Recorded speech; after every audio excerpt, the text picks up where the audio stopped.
Welcome to City Week, ladies and gentlemen. Today I have the pleasure of sitting down with one of our LaGrange police officer, Senior Officer Jim Davis. Jim, welcome to the show. Thank you, Al. Appreciate it. It is always a pleasure to sit down with our ladies and gentlemen that protect and serve our community so well. And having been in that role some years ago, I just want to say thank you for what you all do to our community.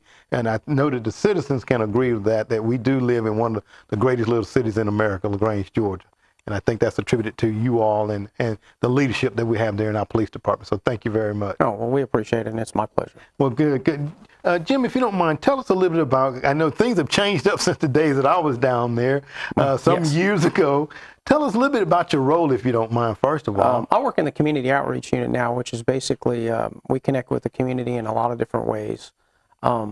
It's kind of it's a component of community policing, and we have things underneath our umbrella, things like crime prevention, neighborhood watches, public education and training, citizens police academies, youth summer youth camps, police and fire youth camps, and things along those lines. Okay. And, I remember back in the day, like I said, when I was there, community policing then and community policing now have definitely taken, a whole new different meaning. And I do hear some of the things that seem parallel to when I was there, Citizen Police Academy. I know that you all are still doing those things like that. Kind of talk a little bit about the differences, if you don't mind. I think the biggest differences today is that we've learned from the years back, and we understand now that really we don't need to go tell the community what to do or how to do things. We need to get feedback from the community as to what's wrong and what needs to be done. Okay. And how we can be a part of helping accomplish that from a police perspective, and anything the police would have to do with. But really it's about bringing the community and community members together from all walks of the community, and to have a lot of input and get feedback and input from the community so that we can understand and know what we need to do or not do. Mm-hmm.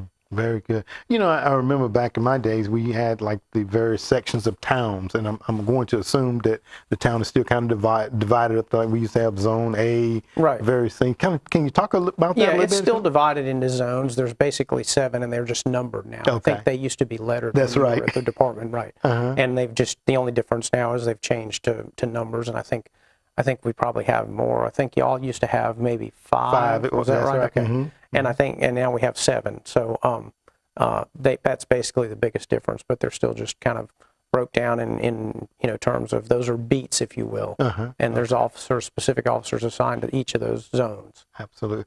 I can remember I've worked on all shifts and walked in downtown beat, marking tires and things of that nature. But I think it's really good when you get to learn all of the parts of policing, the community policing, the interaction with the public, walking downtown. I got to know a lot of the merchants. I saw some of the kids grow up from kids, and now they're out, productive citizens in our community, running their own businesses. So I think, like I said, the community policing from then to now has changed dramatically. But today we're here to want to talk about something else that the police department is getting involved with within the community, and as a courtesy to our citizens, and that is a ticket. Not necessarily a ticket, but a warning, I guess you could say, when people drive around and not necessarily knowing that their tail light may be out or brake lights may not be properly working. Talk about that, if you don't mind. Well, we like to call it a coupon. Okay, it's the LaGrange Police Department Car Care Program. Okay. And basically, this is a program that's intended to address equipment violations such as tail lights, headlights, brake lights, turn signals, wipers. Some of which people don't ever know they have out. Obviously, you don't see the back of your car when you drive. So you may have a brake light or a tail light out and never know it unless someone brings it to your attention. My wife brought to my attention the other day when she was driving behind me that one of our personal vehicles had a brake light out. And so I went home and fixed the brake light. But, that's kind of how it happens, is if somebody doesn't tell you, then, and the idea with this is we're stopping and informing you and educating the public in how to be in compliance with the law, with the traffic laws of the state of Georgia. Absolutely. Now, how did this come about? And I know that we're very involved, and our chief is very involved. How did this come about? Right. I believe Chief discovered this in his travels as president of ICP, and it was an Oregon State Police has a program similar to this, and he came back and asked me to try to get something like that going here, and so I connected with them and got the basic components of it, figured it out, and then kind of fashioned it for our city and our department, and here we are today. Okay. Walk us through a scenario. You're out on patrol, and just kind of walk us through how this works. Sure. I mean, we're out, you're patrolling in your patrol car. You see a car stop in front of you. It doesn't have brake lights. Okay. Or one brake light or no brake lights. It would be a traffic stop like we would do a traffic stop for speeding or anything. And instead of issuing a citation, we issue the coupon. Okay. And the coupon does give a 10% discount on select parts. Basically, its main focus is on all the bulbs, lights, wipers, things of that nature that would be needed to bring the vehicle into compliance with the law, and at the same time educating the public on the law. Oh, okay. All right. And I think we may have a coupon that we're going to display so that the citizen can see what that looks like here momentarily. So you get the coupon, and I know that you all are not doing this alone. You have some participating locations that are helping. Right. out. Oh, absolutely. This is a joint effort, and that was the thing, is we're trying to get more community involvement with everything that we're doing. Again, like we said, we want the community to be involved in what we do, because we can't do this. We can't do our job without the community's involvement. But yes, we have participating retailers in the city, and there's going to be 2 advanced auto parts stores. The one's at 426 New Franklin Road, and the other one's at 1027 Hogansville Road. Then there's the AutoZone store at 310 Commerce Avenue. There's a Bumper to Bumper Auto Parts at 100 Sage Commercial Drive, which is off West Point Road on the west side of town. And then there's the Napa Auto Parts at 425 New Franklin Road. Okay. And those are the participating retailers.